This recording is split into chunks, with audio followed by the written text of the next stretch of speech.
All right. Good morning, good evening, good afternoon, wherever you are in the world. My name is Josh. That is David Dubine. This is Red Pill Project's Conversations on the Fringe with you tonight. And we're going to be I'm telling you, we're going to have an amazing conversation tonight. We're going to be talking about galactic cycles, mini ice ages, political and weather changes, all of this stuff that's happening in the world. Thank you. And the first thought I would throw out there, it's not CO2, it's not you, it's the sun. And you know what? Everybody in my audience would 100% agree with you. We've talked about how the sun dictates weather patterns, climate patterns, long-term climate patterns on this planet. We saw this in a 2004 article by NASA when they were talking about the climatic changes on Mars and Jupiter that were coinciding with various different solar maximum and minimum patterns. And so why isn't that not affecting us here on Earth, right? Yeah, we're much more close to the magnetic field of the sun. And also, if you want to step back to 2020, Neptune's atmosphere reversed itself. Like there was a dark storm up there and it ripped in half and it reversed and started going in the opposite direction. Uranus had visible X-ray flares coming off the planet, jumping out to the rings and then off to space with your visible eyes like we would see an X-flare coming off the sun. So these changes are real. Oh, and Mars also, it had to have been somewhere around June, July of 2021. The minerals in the crust of Mars started emitting auroras because Mars doesn't have a magnetic field like the Earth does, so there's no north-south pole orientation. But the minerals in the crust started to glow with aurora colors as well. So you start to see this as much more intense than anything on just a regular 11-year solar maximum, solar minimum cycle. We're going 400-year cycle, 2,000-year cycle at the minimum on this. Yeah, and there's another correlation there as well, is that when we go into the solar minimum, we also have an increase in cosmic ray bombardment from the outer solar system, which also has a dire effect on our climatic patterns, in which we typically see less extreme weather. But when we go to those solar maximums, this is when we start to see the weather pick up and have more extreme weather.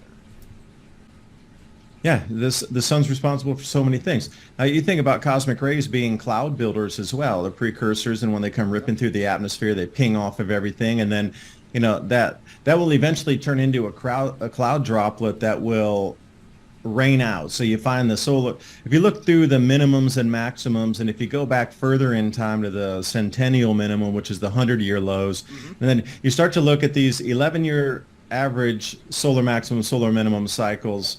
And then if you look out at the 100-year flow on that, you'll start to see that there's definitely changes in rainfall pattern and drought based on the 100-year cycles. But then you come into the 400-year cycle and you say, well, civilization changes on the intensity of a 400-year.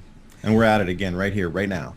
It's coming to the point now, anything that doesn't sit with the narrative is considered put your own label on it, but they don't want the information to spread because the information, once you understand it on how to protect your families and your communities and get ready for this, they do not want you ready. These globalists do not want you ready. I assure you they do not. They want you to be part of the collateral damage, the starving, so they can roll out the central bank digital currency and your digital rationing card in one fell swoop, but you won't do it until you're hungry. Then you'll do anything. Have you started to notice an increase in the appearance of wrinkles, fine lines, bags under your eyes, or other unusual signs of aging? It may be more than just stress. Wrinkles and other marks of aging are one of the top signs that your collagen levels are low. Whether you're in your 20s or your 90s, you can experience the healthy aging effects collagen has on your skin with the help of this multi-collagen powder. I want you to try it as well and experience the amazing benefits it's had on me. Take 51% off your order and receive some special bonuses with that before the spring sale ends. Go to healthwithadapt2030.com. That's healthwithadapt2030.com. Get ready to feel your best this summer. Order now and I'll let you see my goats. And now on with the video. Looking at all this, it reminds me of Dr. Yuval Noah Harari from the World Economic Forum and a certain thing that he said about 3 months ago at one of their meetings. And he was talking about how humanity's not going to agree with what we do, we being the elites, and that we are in the process of building our technological arc to save us for something that potentially could happen, of which most of humanity won't survive. And you have to wonder, do they know what's happening? I believe they do, but do they know what's coming, and are they protecting themselves for what's coming and setting up a system that can be implemented directly after this all happens to where they have slave labor to rebuild their society once again? Absolutely, yes. You hit it on the head there. That's exactly what's happening. And the whole point of it is to keep people off the self-sufficiency. Like, you have to think about my grandparents coming out of the Great Depression knew how to pretty much repair anything, build anything, grow anything, because they had to out of necessity. But, you know, we got on these supply chains over the last 50, 70 years, and we got really lazy. Centralized systems are starting to break down. And because of that, we're very vulnerable. Almost nobody has these skills that our grandparents had. So if it does come down to the time where complex systems are even further shredded, you know, okay, good, now go do it yourself. Well, most people don't have the skill. That's why you need to buy books. Books that are going to be paper in front of your fingers, so if the internet goes down, you still have books on, you know, medicine and building and canning and drying meats and storage and anything you could possibly think of. You know, 101 projects on a homestead, so you can build your chicken coops and get whatever you need, build your barn. Understand the processes of what is the base of society. We need homes, we need food, we need fresh water, and how to filter that water. So, you know, it's going to roll us back. I really believe we're going to head something back into more of an 1860s lifestyle as we get through this reset here. And when I say reset, I really want to be clear about it. What the World Economic Forum has planned for a quote-unquote reset is very different than what nature is about to throw at us. So I do believe they understand what nature is now in the process of unveiling across the planet for the next 3 years. Mm-hmm. And they're trying to ride on top of this natural cycle to achieve a more magnified output of food shortages, to get everybody identified, get the digital IDs, get on the digital rationing cards, get your universal basic income, go back digital currency, because it will be the only show left in town. Unless you're in a community that barters. Right, and that's actually Sundays we have a private Zoom on our private platform, and what we do is we actually go over prepping, canning, preparedness, these types of things. It's something that we just started doing recently. Now, it's incredibly important to do those things, community organization, obviously. So explain to me what's causing this. How does all of this cycle operate? How long are these cycles? Do we have historical evidence of these cycles? Well, you started right there, Younger Dryas. Yeah.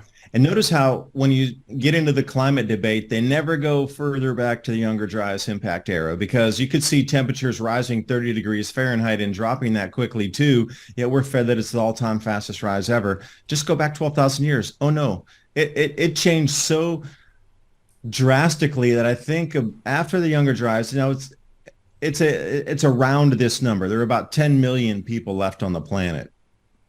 10 million. So we've gone from 10 million through other cataclysms during this last 12,500 years to bring us back up to a population of 8 billion. And I know for sure the Lake Toba eruption 70,000 years ago in Indonesia was another genetic bottleneck that knocked humanity down to, you know, sub 10 million people. So we start to go through these times. 70,000 years ago is really not a long time ago either. And then 12,500 years ago, and you could go through the alignments of all these different megalithic sites that show you that they were actually, you know, tracking as the stars moved around, depending on which culture was tracking which stars in the heavens there. But you got to think about the 8.1 K year event. Global temperatures dropped on a global average. And then the 4.1 K, which is 4,100 years. So what is it about there's these massive drops in temperature, population declines with it. We get into more stable growing periods where, you know, your plant and harvest dates, population increases, and then it drops off a cliff again. Well, if you do the math, just simple, 8.1 K, 4.1 K, 0.1 K, where we sit right at this second. So within 100 years, plus or minus, you can't tell me that it's that clean that every 4,000 years we hit these cycles, 12, 8, 4, present time, plus or minus 100 years. So, even on this 4,000 year cycle that we're in the ballpark, but then you start to think about how many cycles are overlaying on tops of cycles on tops of cycles. And another thing that really got me into is even if you dissect like the 11-year cycle, then you start to get into these de Vries cycles on these 80-year periods. And then you start to, wrap different 11-year periods inside on 88 or whatever it is. And then it can come out a bit further and a bit further. And it's almost like the gears of a Swiss watch where, you got the larger gears switching and moving and they overlay on top. And I am absolutely certain the amount of information pillaged on this planet over the last 500 years that ended up in private libraries, the Vatican, et cetera, they absolutely know the cycles way better. And now we have modern technology, and the sensors and data that they're receiving are months ahead of anything on public release. So imagine if you owned a space agency, plus coupled with all of the ancient history and documents and codices and legends and everything else on stone or saved on metal. A lot of times they were gold sheeting or silver sheeting on top, retranscribed again and again. The history's out there. We're just not privy to it. But something is absolutely at this juncture,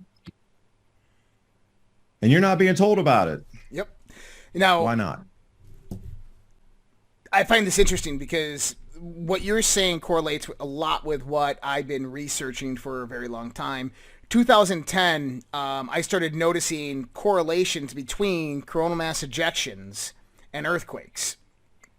Typically, we would have some type of earthquake on this planet a few days or a few weeks before a coronal mass ejection would actually hit the planet. And I started to wonder. I said, well, what is actually happening there? And so I started to look at the Earth as, instead of this liquid magma core and so forth, as a hydraulic system. If I'm a hydraulic system and I have some type of piezoelectric effect that's producing an electric field that is inducing a magnetic field externally, and that I have to control that pressure, I can do that with hydraulic pressure by alleviating various different plates on top, the movement of the upper strata of the Earth, and that can alleviate or increase pressure in one direction or one side. And if the Earth knew somehow it was connected, quantum entangled, whatever, to the sun, it would have to strengthen its magnetic field or weaken its magnetic field on one side, whether it's cosmic ray bombardment or solar radiation bombardment. It could produce an earthquake, which would allow the electrical propensity at the core to increase because of the increase in pressure or the alleviation of pressure, and therefore the magnetic field would be able to fluctuate and adjust.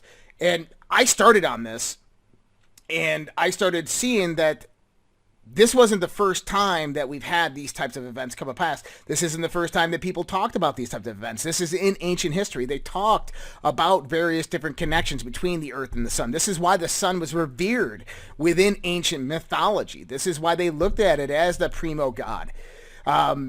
So I started noticing this as well as through the great cycles, the great calendar, is that we were on a transit through the galaxy. We go through various different densities of cosmic radiation, of particles, of gases through their transit through the galactic center all the way up to the top and bottom. We can look at it as 4 seasons.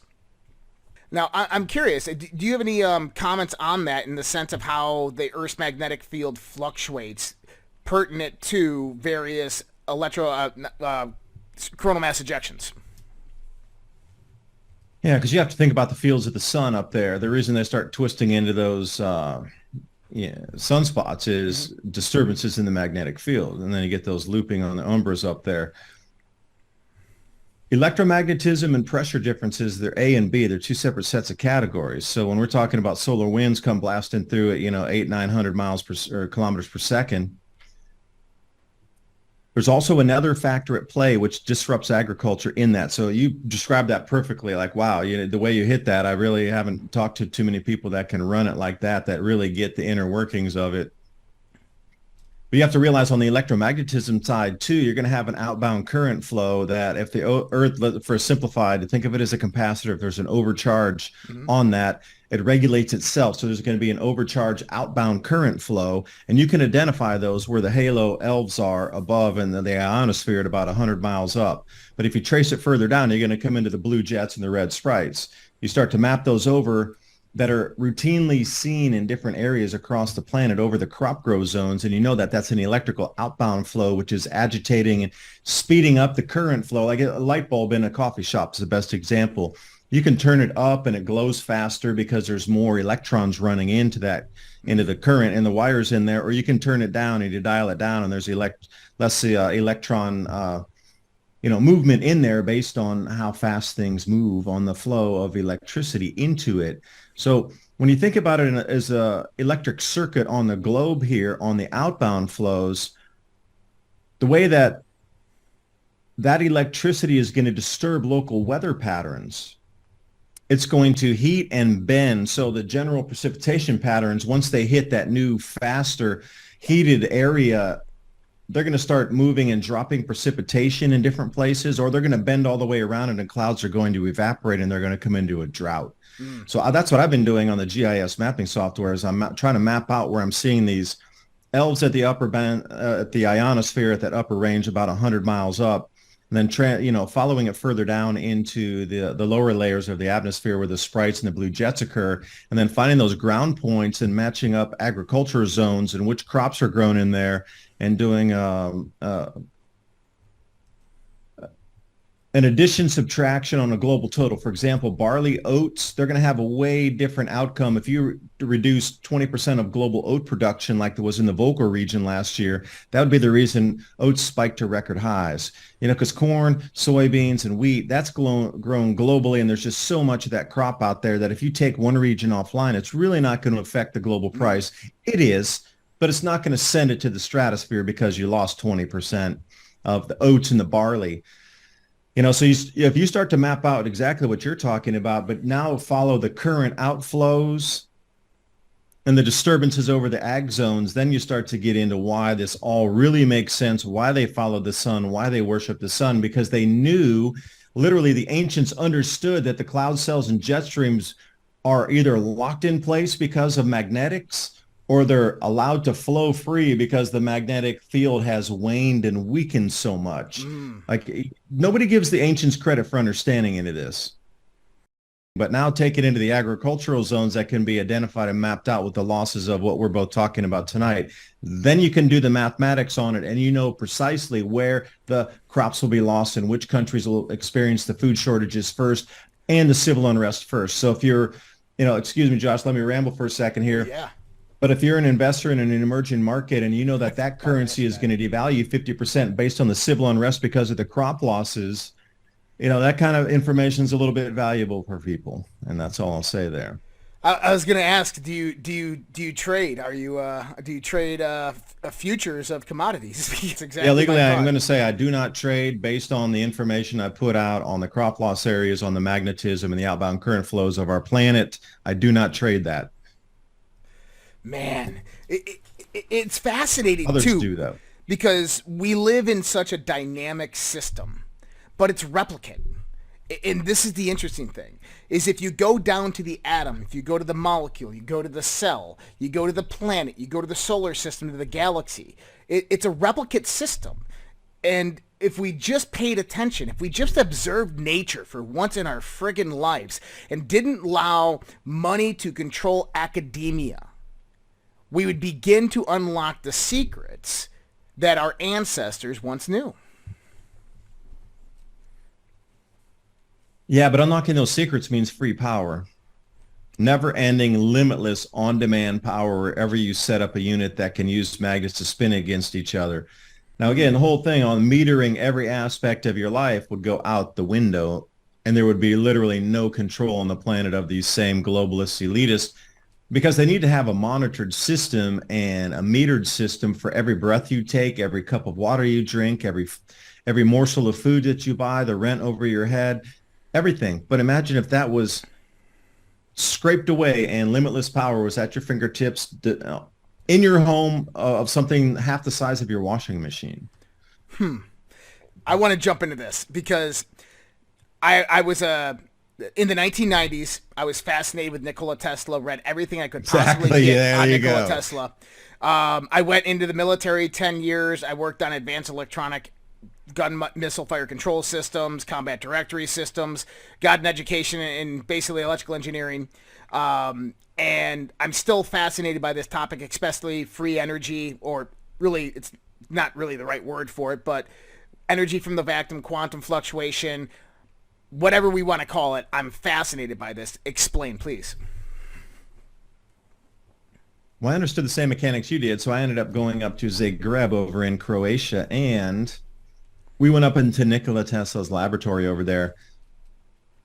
Now, I was with somebody at the time, and they were saying, no, that's impossible. If these things were really working as you say, they would be everywhere on the planet. It'd be the way to prevent all the pollution and stop all the CO2. And I said, all right, well, I'm going to just let you see for what you see yourself.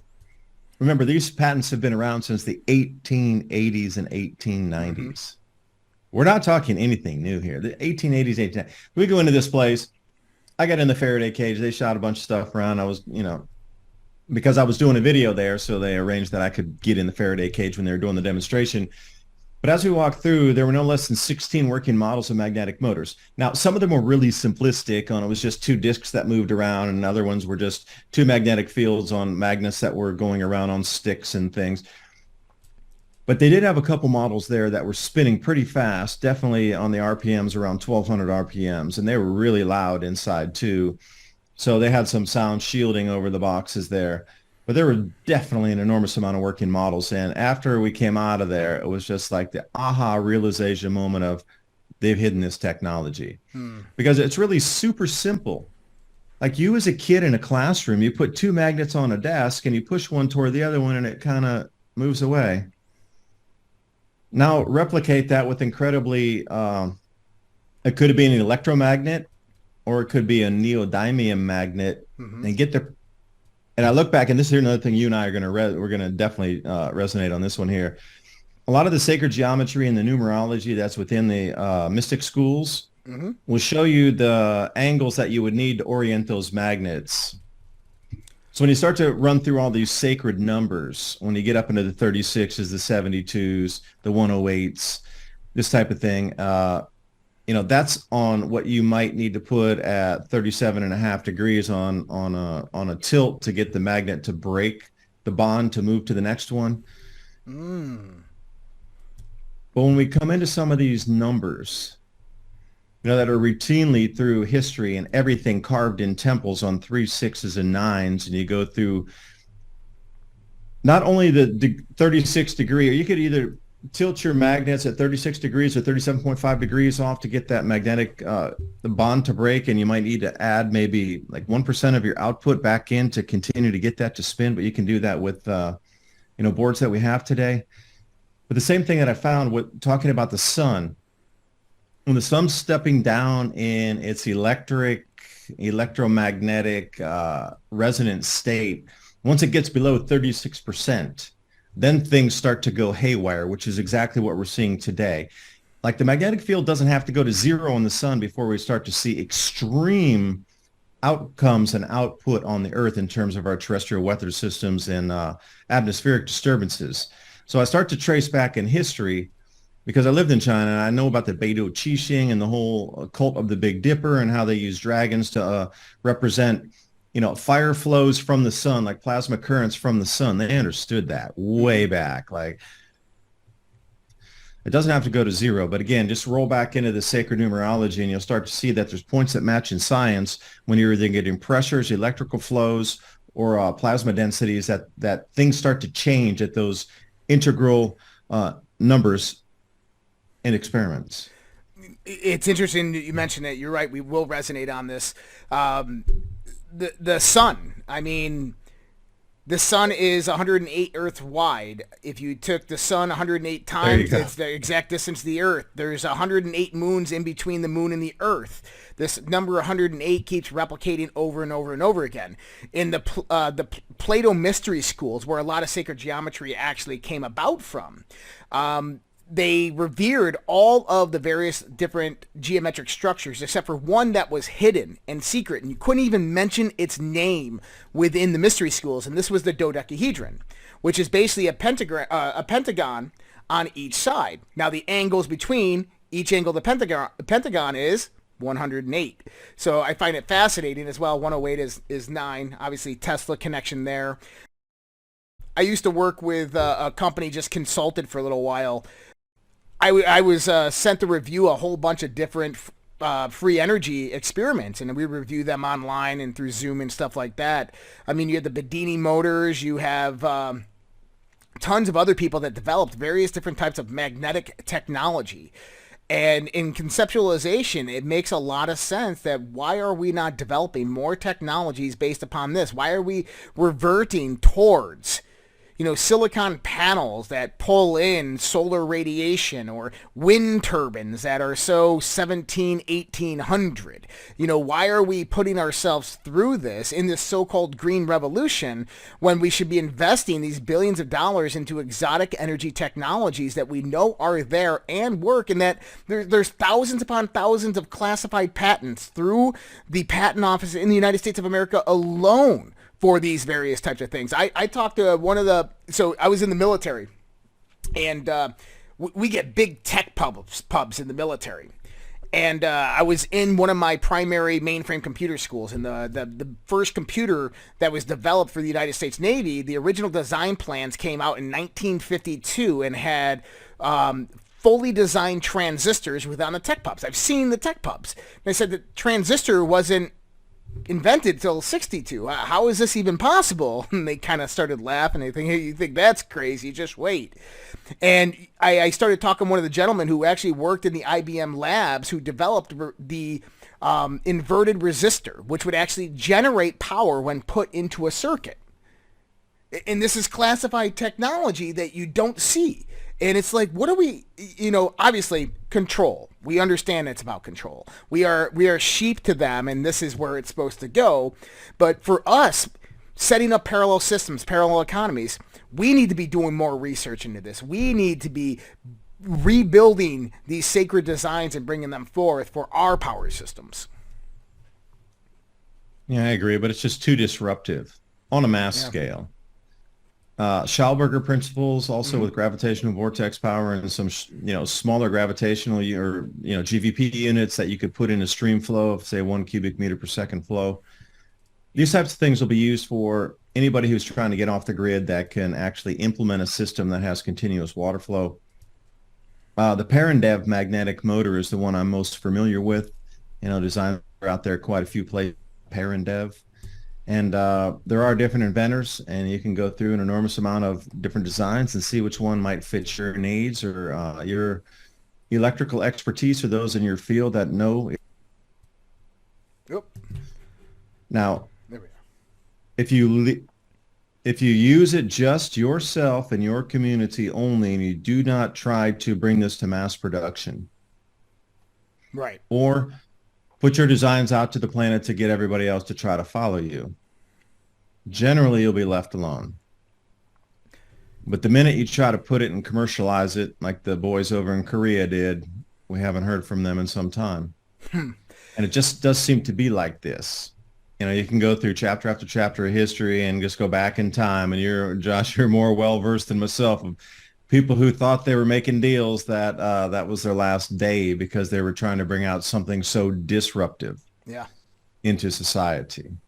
So use those as words of possibility, but also caution. What's your thoughts on HHO generators? Sorry, again? Basically hydrogen generators. People out there developing the HHO cells. Mm-hmm. Yeah, I know one guy who's working on hydrogen on demand technologies and oscillating generators, etc. They're in the phases working with the Canadian government now to bring it out into sort of mass production. But again, they've been stalled. Even though these contracts have been written and they, for the last 2 years, they haven't really moved forward with it. It's out there. Yeah, they got the, hydrogen on demand motorbikes and the proof of concept and, trucks running, but they just can't get it out into mass production. It's sure, car companies agree. Yeah, we'll do this. Yeah, we'll do that. But it's it's bought and it's thrown on a shelf. Oh, sorry, it's a little bit delayed. We couldn't get this extra part. Oh, we're waiting for the chipsets. Sorry, the chipsets aren't there. Da, da, da, da, da. And yeah, hydrogen on demand is a huge possibility there. And again, you're going to pull that power right back into it. And if you put regenerative braking on it, then you got this complete complex system that just regenerates everything as you move down, and hydrogen on demand is the way it's going to be going versus storage in cells. So, there's quite a few different techs out there, but why are the, regardless of what we talk about, why has none of it moved forward since the 1880s should be the question. Well, it goes back to the financiers, the banks, the money controllers, those who have the power and control over corporations, over interest, over patent offices, over politicians, over governments, and over military. That they lose their control when we become self-sufficient. Yeah, and think about that. At this level we're talking about right now, this is just your daily life and energy usage and things that are on a meter so you can continue to live and not starve to death. Now bring it back into where, I come into this cosmic stuff and Josh does too, but these last 3 events that are about to unfold in 3 successive years are the last level of in a distraction that need to be so buried that the man-made events need to eclipse that by orders of magnitude so that one day you won't come to the realization that you've been lied to. They knew this information decades, plural, ago, that you could have been warned to get ready for these events, because the animosity and the anger coming out of the average citizen will topple the entire global financial system, the political systems. Once you realize that you were not warned 20 years ago to about these events that are happening and in play right now, the crop losses, magnetic field changes, UVB radiation increases that we could have protected ourselves against. This is what's not being told to you, because once you realize that we could have gone onto a different system and been more self-sufficient and gotten off centralized systems to ride this event out. So that's the kryptonite of it all. Yeah. The way to get through this event is we had to become self-sufficient. We all had to have our organized communities, all bartering with each other outside of monetary means. We all had to be able to grow our own food, repair our own things, have our own animals, because that's what's going to survive, is those pockets of people who have done that. So when the system completely breaks down, either to conduit cable snapping, bridges decoupling off banks, railroad derailments, and I'm not talking about the artificial kind that we're seeing right now, but all of these things are inbound with exactly what you spoke about. As the sun steps down, our Earth tries to equalize, but it does it in a couple of ways. It can send outbound current flow with actual measurable changes on the electric circuit going, where you see it visibly with the plasma on the red, the red sprites, the blue jets, and at the halos at the top boundaries, or it can discharge it through Paleozoic earthquakes and volcanic eruptions. Where we sit now, we should have been warned about this decades ago. But once you realize what is coming and starting now, that we had decades to prepare and you weren't warned, you're going to tear the house down to get at those people. And that's what they need to distract away from, is your awareness of these natural phenomenon and these natural cycles onsetting, amplifying, and completely restructuring civilization and society as we know it. Like, as we go through these next 3 years, on the backside of that, you will not even recognize in one shard of what was our prior society and civilization. That's where we're heading in these next 3 years, and that's what they're disguising and trying to hide from everybody. Well, and I want to get into that part right there specifically, but first I want to ask you a question. If I always try to put my mind in the mind of the enemy. I try to see things from their perspective. And it's, from our perspective, we look at them as evil. From their perspective, they probably look at themselves as saviors. But if you saw something like this coming and you withheld this information, kind of similar, we were talking before this, in 2012, there was a series of coronal mass ejections that were coming towards Earth that they thought were an imminent hit, and they were civilization-ending CMEs. They ended up not hitting, but they classified these CMEs and never told anybody about it until 10 years later. So if they kept this information from us, and this did happen, do you think one of the reasons, and we're on YouTube, for the Fauci ouchie, the jabbity jab jab, was to call humanity so that there wouldn't be that many left? Or in a twisted sense, they could think with the cosmic radiation increases, the UVB radiation increases, with whatever's coursing through the veins, there might be a protection against that. So on a more amplified or more I think it's going to come into a decrease and then an amplification of resonant frequencies. Whoever exists within that state, if you have those metals coursing through your body and they're replicating and building structures, then in a faster frequency field, would they bring more people through? Or would they be those new slaves you're talking about under complete control? Whoever survives the upgrade. Interesting. Well, one part of my research, I go back to a 2014 scientific study from Columbia University by a guy by the name of Dr. Martin Blank. And what he was studying was the harmful effects of various different types of cell phone and radiation on DNA. One of the things that he discovered is that DNA is an electromagnetic transducer, meaning that it sends and receives signals, as well as an electromagnetic fractal antenna, which keeps itself symmetry no matter how much you break it down. Investigating this further around that same time, you find out that there's various different articles talking about the influence of DNA on this the cosmic microwave background radiation. For anybody out there who doesn't know what that is, it's what they call the afterglow, the Big Bang, as if the Big Bang actually happened. I don't believe that, but it's a microwave frequency that is spread and distributed through the entire galaxy. When it hits our planet, it can range anywhere between 3 to 300 gigahertz. It tops out and peaks on the surface level of the planet between 28 to 34 gigahertz, which just happens to be the same frequency. Same frequency of the tuning of your DNA, as well as the first channels of 5G radiation. So my curiosity is that this is obviously a cosmic radiation that is coming in, but it has to be dictated some way, shape, or fashion by the solar radiation. And we know that the solar radiation bombardment of our planet has various fluctuations in the sense of the current traveling through the ionosphere, which basically produces the 7.85 to 14 hertz signal that generates on our planet, which puts us in the alpha brainwave state.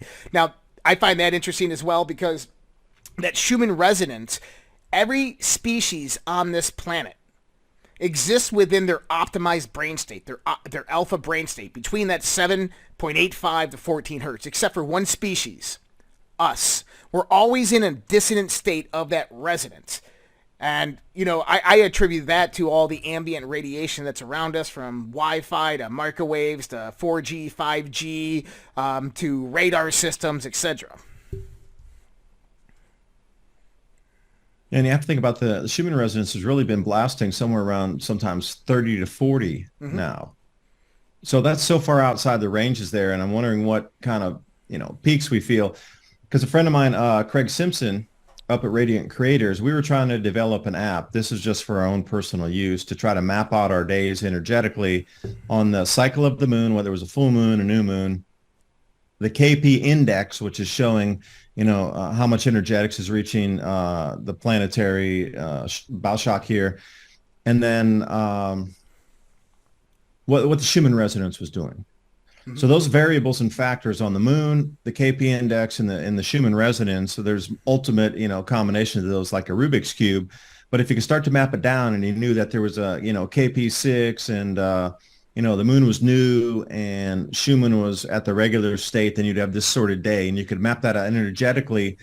So however you wanted to manifest your day and move through energetic and use the energetics that are given to us each day, so you would know how you would feel and what your energetic levels would be, so you could pull yourself out. Because if it was going to be one of those lazy days based on all three of those factors, you could know why you were feeling lazy and then use your mind to, get into a different state and trigger yourself to a different state of, all right, I understand why I'm lazy. It's natural forces. Now let's just overcome that with our mind, and we need to blast forward laser style and move through that. No breaks. So we were trying to use this for our own benefit in terms of getting more done during our days, mapping out the energetic frequencies that were either a limitation or on those days where you already had the most productive day you've ever had in your entire life, that you knew that was coming tomorrow or was inbound this morning, that you knew that you could just focus on, bam, you're just up to the stratosphere and past it. These are real frequencies that affect us on the daily. So what you just described is what our ancestors would have called astrology or tarot. And the reason I say that is because what they did is they either anthropomorphized things, they would bring it down into allegory, mythology, these types of figures. And we have various different archetypes of the human mind, various different kind of things that manifest due to the energy configuration of the gravitational and the various different electromagnetic forces around us. And we've attributed that in the sense of how astrology is played out. Tarot is kind of like an inner astrology of how the inner system of your body reacts to the outer system. This is one of the foundations of alchemy. And so I find that incredibly fascinating that you're looking at a scientific approach to monitoring what our ancient cultures used to do through just observation, but obviously not as accurate or efficient. Yeah, because you have to understand that energetic flow, what we understand as astrology and astronomy now are two separate. But Yes. say 200 years ago, they were combined together. Yep. And again, that's about hiding history and hiding part of our true nature of self to understand these. Astrology has been relegated to the woo-woo. Go back 200 years prior, and they were an intertwined science because you understood where the celestial bodies stood in the actual physical location of space. But then there was already a mapped out field of, okay, the energetic resonance of that changes as the celestial body moves through. We're going to either a more energetic field in space, a heavier debris field area of space, a less dense field of space. Maybe temperatures will drop on the planet, but they had all this mapped out. And I'm wondering how many cycles it had taken to map it out. Because if you look at the Maya and you go back, they had 222 million years, or no, it's 220 million, excuse me, of going above and below the ecliptic on one complete circle around the entire galaxy of where we stood today, where our planet sits. 220 million years later, we're going to come back and we're going to be at the same exact place again. Now, they'd mapped that out for 220 million years on a cycle. So within that, there's got to be smaller cycles that can be mapped out as well. Yep. So when you start to look at that in the astrology and the astronomy, like how many times have we been through the same rodeo, being able to map out, okay, we're coming into a denser region of space. Okay, there's more plasma in this area. The temperatures are going to increase. Okay, we're going to get a heating effect on the planet. Okay, we're going to literally an empty area of space. Plasma is really low. No space debris out there. We're going to come into a cooler period, and then we're coming in through the fuzz, as I've heard it called before, where we get bombarded with space rocks. Just things that are left in space. If you believe in Tir-Ahmed and the collision there, all right, there's other areas that have been collided before that there's debris fields out that we pass through on a regular basis. Mappable. That's the whole thing. These cycles are mappable, literally down to years of when we're going to pass through these same or transit these same areas of space again with the same exact effects time after time after time after time. I agree. And for me, it's a lot about observation. So from an Earth-based observation, if people look up to the sky and they put a dot on their window every time that they saw the sun starting on December 25th, they put a dot on their window at noon, and they did that throughout the whole entire year, what they would get is this figure 8 sign, which is known as an analemma. The moon does it over a 29.5 day cycle. And my perspective was is step outside of the galaxy and look at the solar system as it transits the galactic center up and down in this sine wave shape and form. It's going to produce the same cyclic action of the analemma, which means that as we transit the galaxy, we go to summer, we go to 2 equinoxes, and we go to a winter. If we know that the galaxy is in a sense polarized, positive and negative, as well as has a higher concentration of gravitational forces towards the center of the arms, which means that if there's a higher concentration of gravity at the center of the arms, there's a more dense matter. But I went out to saw it, David, is where are we now in that galactic transit? And one thing that I look at is I look at occult symbolism. I look at the symbology that these people on the planet are putting out there. I look at the rituals. There was 2 rituals last year that happened in the sense of ancient Egypt. They reopened the King's Road, which is a 1.7 mile road between Karnak and Luxor. This is the Road of Osiris. 1.7 is 17. That's Osiris's number. It's also the declination of the star Sirius.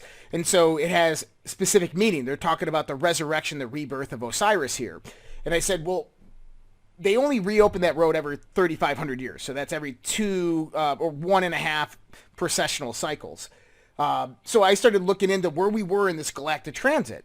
And sure enough, we just came out of winter. We just hit that December 25th rebirth period at that bottom of that transit and turning right back up. And historically, I went out there and I was watching a few people explain this. I think Randall Carlson was one of them. And he showed how as we go into this and how we come out of this, there's massive cataclysms every single time, and that our ancestors actually mapped this out. And the cataclysm coming into it would have been the entering of the Lower Dryas. And now we're coming out of it, and they're suspecting that we're going to have the same type of effect. Yeah, I've seen a lot of Randall's work too. That's a galactic cross, or the crossing there. Mm-hmm. And again, if you like in symbolism, if you're looking at, we were talking about with the sun doing it, and it looks like a figure 8. It really does. So if you go back in Chinese mythology, 8 is the luckiest number, but then for us, it looks like the infinity symbol, especially because it's not an 8, it's sort of tilted on its side.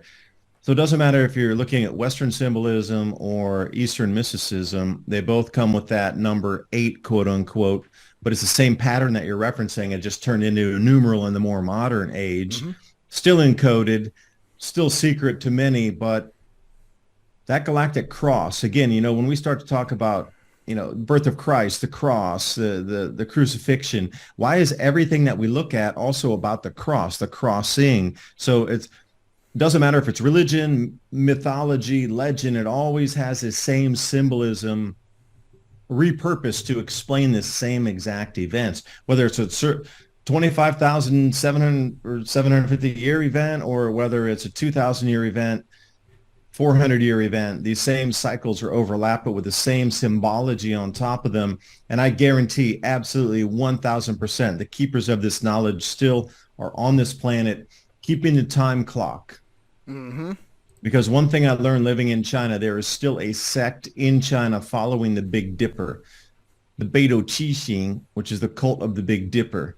They understood that the Birkeland current powering our star comes from that Big Dipper.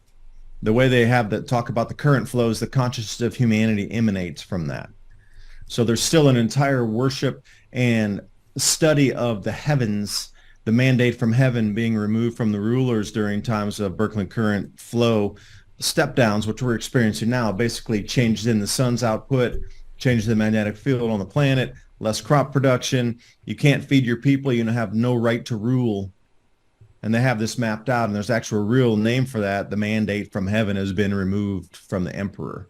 So that they understand the energetics in it. They might use different words, but they understand that these flows of energetics from spiral arm of the galaxy, different stars that align with each other in these string of pearls when they onset and form stars along electric currents in the sky, plasma flows. You might have looked back and say there's a bunch of barbarians living in cave. That was our prehistory. But I would state unequivocally that they understood the energetics of the solar system, of the galaxy, and were able to move through these cataclysms far better than we are going to be able to deal with it beginning right this second here. How far back do you think human civilization actually goes? 21 million years. Why that number? Vedic texts, stories, out-of-place artifacts. They have had some out-of-place artifacts around 300 million year range, but if we look at what we understand, almost every out-of-place artifact doesn't extend past 21 million years. Mm-hmm. Also, the Vedic texts, if you roll back through the chapters of history and the chapters of change of ages, in the modern time, what we consider Homo sapiens sapien as us in our present form, physiologically, mentally, etc., exactly the same, 400,000 years, which means that we've rolled through 3 periods of interglacials. So we sit in interglacial right now where it's the warmest time during an ice age break between that cold of 90,000 years. So we've had several of those intervals that we've survived through. So I'm also wondering, where are the civilizations that spent 10,000 years building up their civilization before they were cascaded into the abyss on the onset of a new ice age? So that's one thing to think about. That's subset. But here's the thing that really gets me is Like our weather patterns have been really stable for such quite a long time that we've been able to develop a society based on agriculture and grain yields because we had extra calories to bring our societies and civilizations up to this point. Stable climate. So what happens when an ice age onsets? Well, it destabilizes everything. As we onset into the next ice age, our civilization would disappear anyway because of the temperature changes. But as we hit into that, low of the ice age, when everything's at its maximum glaciation, that's going to set for 40,000 years of stable climate. So the stable climate periods are actually much more stable during the full glaciation periods of 40 to 50,000 years of stable climate versus what we consider now. We'll get a few thousand years here and there of stable climate to build our civilization in the warm periods. But really, the most stable climate would have been during the depths of the ice age. So you have to really wonder what kind of civilization could evolve after 40,000 years of very little disruption compared to our 10,000 years of warmth where we've built to what we have today. So that really explains a lot of these prehistory civilizations that have come and gone. And then if I might add the one last thing here. Yeah. Okay, the closest in 10 to 118,000 years ago of interglacial, where's the remnants of that? Well, in the question as well as where would the warm pockets be during those glacial periods? Where would those warm periods be? Is there continental shifting, drifting? Is there variations in the Earth's crust? Is there volcanic activity occurring? Because if we look at this, I mean, they just discovered 3,500 feet underneath the Pacific Ocean, right outside, I believe, of the Solomon Islands, a man-made road, 3,500 feet under the ocean. And clearly a man-made road. And they're saying, oh, it's got to be about 2,800 years old. And I'm like, it's 3,500 feet below the ocean. This thing has to be tens of millions of years old. What are you talking about? But this is what academia and science does. So where would the warm pockets be during these glacial periods? And where do you think they potentially would be? Well, you're going to have to add in a lot of different variables there because you just talked about crustal subsidence. That wasn't sea level rise that put that under. That was, we came into a zero field magnetic solar system for a moment, however long that is. I really believe we're going to transit through 2024 in October and we're going to come into a zero state or very close to zero state magnetic field. Now, if you see some of these, Hollywood-esque movies of like The Day After Tomorrow, they come into a 0 point field there, zero magnetic field where areas rose out of the ocean and other areas subsided, massive waves coming over the Himalaya. The Himalaya sunk beneath the sea, not because there was sea level rise, but if the planet stops and then it starts re-rotating and it shifted a couple of degrees, everything that we know is where the equator would be different. The amount of mountain ranges that would either come out of the ocean like the myths and the Maori people or the legends or the actual understanding of how those mountains were pulled out of the ocean to create New Zealand. They talked about the earth stood still and the mountains rose out. Well, they were pulled by a fisherman. It explains a lot of things on the subsistence and the subsidence or the emergence of different land masses coming out of the ocean on if we had a zero magnetic field on the planet and things shifted. Mm-hmm. So it's hard to go back to get some real preciseness on that because the equator would also shift. Now, whether it's a 90-degree tilt like Velikovsky talks about or Charles Hapgood in this Earth's crustal displacement theories, there's massive movements of equatorial bands around through time. But is it mappable? Do we know where the new lands would come? Is that on a pattern as well that can be mappable? Well, the Himalaya is going to sink and this other area is going to rise up. And then over, in the next million years, that's going to sink back down. The Earth subsides. But humans being here, just in the last 400,000 years. So we know at least what happened where that road that was built has been built within the last 400,000 years and had sunken under the ocean to that great depth. Off of Cuba, there's also another city they found at 6,500 feet in depth. Mm-hmm. So, that's not sea level rise. That was above the water level, and that area of the entire planet sank as something else rose out. And then you have to wonder, how long would that take before the fresh water, there would probably be 10 years of extreme, yeah, that's why humans get knocked back to 10 million or under, because they were in the right place, the right time, in the right pocket just to survive it.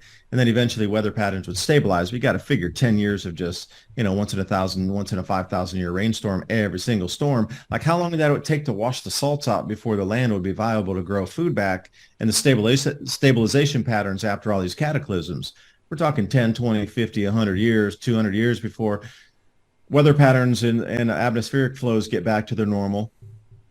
The sun restabilizes its magnetic field, the earth restabilizes, and everything in that whole flow of atmosphere from jet stream and cloud cell locked back in place where we can get some, you can plant this time and you can harvest this time. But that is absolutely going to change like a Rubik's Cube as well, all those factors you talked about on where the warm zones would be based on the tilt of our planet after the zero magnetic field anomaly that we would rush through.